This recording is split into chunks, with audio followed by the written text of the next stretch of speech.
तुम्ही पाहत आहात MCN न्यूज मराठी। हिवरखेड येथील परिसरातील तसेच विविध वार्डामधील जसे इस्लामपुरा, बंदूकपुरा, तळेगाव वेस येथील मुस्लिम बांधवांनी गोर्धा वेस ईदगाहवर मुस्लिम बांधवांनी नमाज अदा केली। तर जामा मस्जिदचे मौलवीच्या मार्गदर्शनात बस स्टँड जवळील दाता मिया दर्ग्याजवळील मोठ्या दरगाहवर एकत्रित येऊन ठरलेली 9:30ची वेळेवर स्टँड शेजारील हजारो मुस्लिम बांधवांनी एकत्रित येऊन ईदची नमाज अदा केली। यावेळी मौलवी यांनी सर्व धर्म समभाव, गावचा एकोपा, सर्वांना अन्न पाणी निवारा मिळो व सर्वांवर अल्लाह त्या परमात्म्याची कृपा बरसो, सर्वांना सुखी ठेवून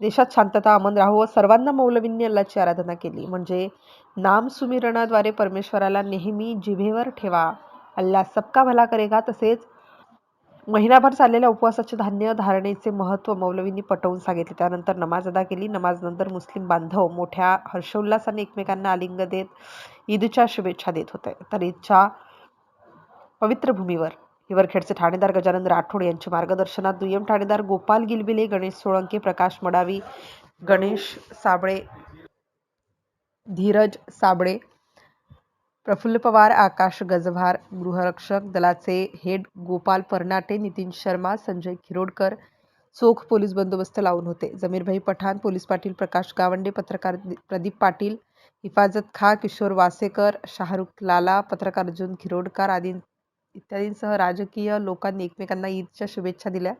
MCN न्यूज मराठीकरिता बाळासाहेब नेरकर।